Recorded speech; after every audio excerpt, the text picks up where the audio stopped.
Hello friends, welcome to Science World. In this video, we will discuss about some other example of law of conservation of mechanical energy. Oscillation of a simple pendulum. Figure 4.14 एक simple pendulum को show कर रहा है जिसकी equilibrium position OA है। जब हम Bob को पॉइंट बी की ओर डिस्प्लेस करेंगे तो उसके लिए हमें कुछ ना कुछ वर्क डन करना पड़ेगा और वो वर्क डन बॉब में पोटेंशियल एनर्जी के फॉर्म में स्टोर होगा। So, at the extreme position OB of the simple pendulum, the potential energy of the bob is equals to work done in displacing the bob from A to B. हमें पता है work done force into displacement होता है। यहाँ पे force की value है mg, जहाँ पे m उस बॉब का मास है और g है acceleration due to gravity. Displacement AD है जो h के इक्वल है। So, potential energy of the bob at extreme position OB is equals to mgh. In this position, kinetic energy of the bob is 0. Therefore, total energy of simple pendulum in position OB is equals to mgh plus 0, which is equals to mgh.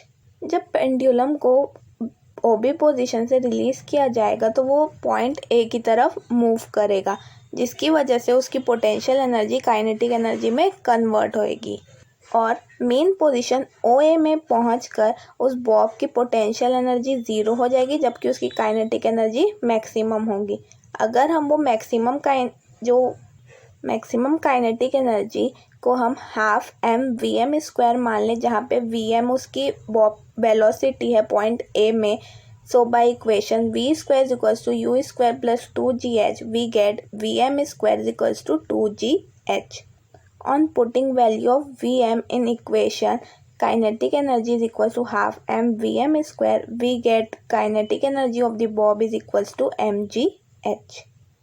Total energy at position OA is equals to sum of kinetic energy and potential energy, which is equals to mgh plus 0 is equals to mgh. Inertia की वजह से वो Bob point A पे stop ना होकर point C की तरफ move करेगा, जिसकी वजह से उसकी काइनेटिक एनर्जी डिक्रीज होगी और पोटेंशियल एनर्जी इंक्रीज होगी।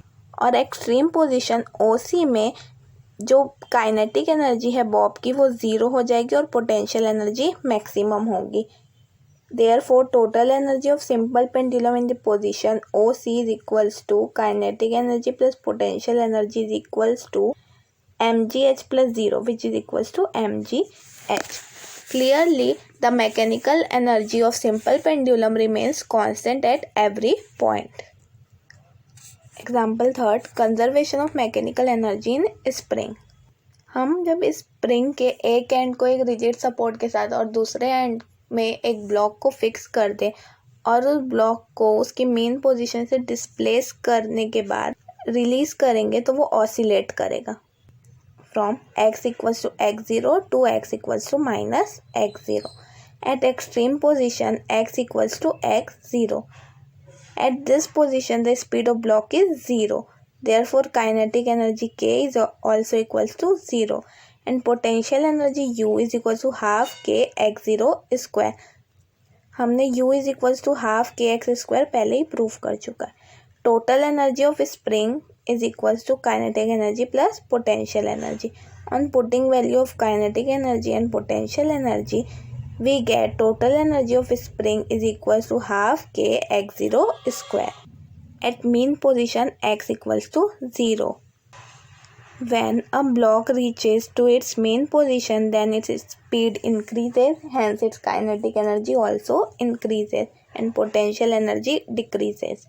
But total energy half kx0 square remains constant.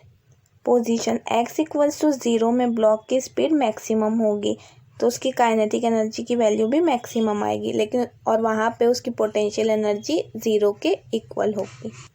इसलिए total energy position x equals to 0 में होगी half kx0 square at a position x equals to x. हमें पता है कि potential energy u is equals to half kx square और kinetic energy k is equal to half kx0 square minus half kx square, which is equal to half kx0 square minus x square. At extreme position x equals to minus x0।